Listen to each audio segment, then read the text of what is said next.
Welcome to our love story part 16. So the following day was Sunday. Alan came for breakfast. He was invited by my lady that I was looking after, my client. So I cooked breakfast, we had breakfast, like a family thing, talking and all that stuff. And then we took the lady out, right? Remember, we went out, took it. She loved to go out to the park and stuff. And then we were just hanging out.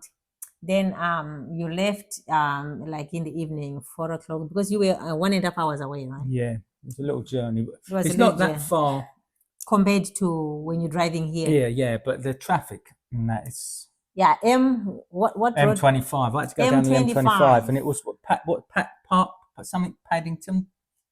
The turn off was something Paddington, was it? No, it said with a P, but I can't remember. P. Anyway, so Port.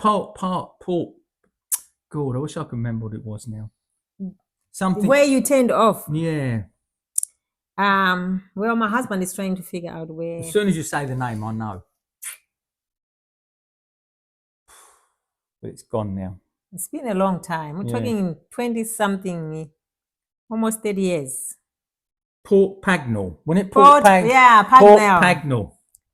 Yeah. Port Pagnell. Port something Pagnell, like that. Yeah. Something. Yeah, that's where you.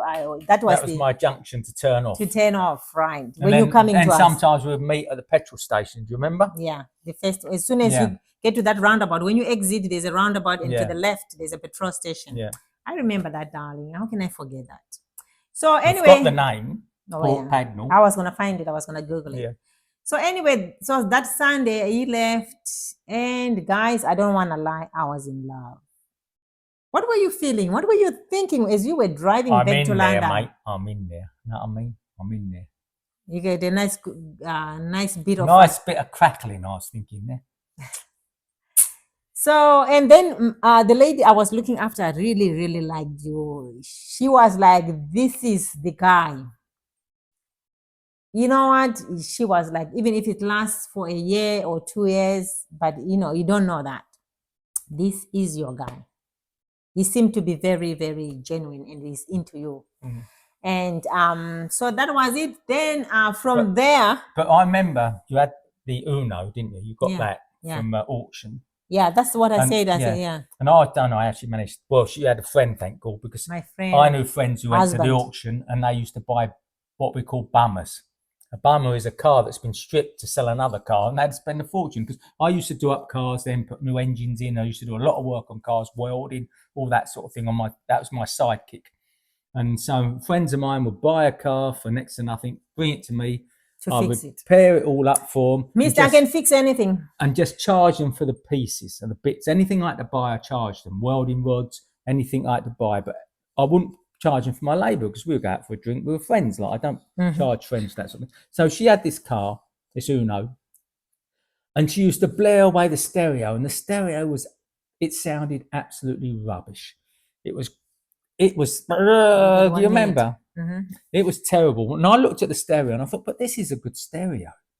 This is I can't remember what make it was, but it had several functions on it. And I knew by looking at it that it was a good stereo. Mm-hmm. So I thought, well, let me go and buy some good speakers for it. Because it took 4 speakers as well. Do you remember? Mm-hmm. It was a stereo with 4 speakers, which was unusual in them days to have 4 speakers. That's why I knew, because you had the balance for the 4 speakers. So I knew it was meant to have 4 speakers. And I thought, this is a blooming expensive radio in here.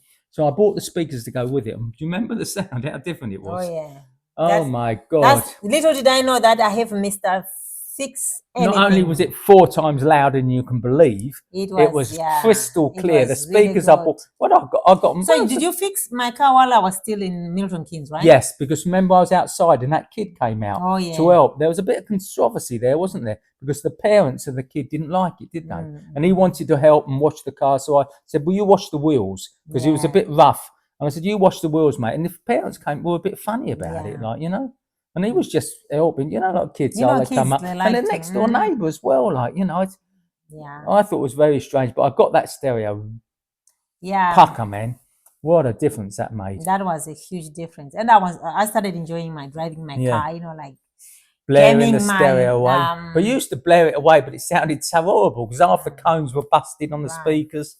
Like I changed the whole 4 speakers, and it was.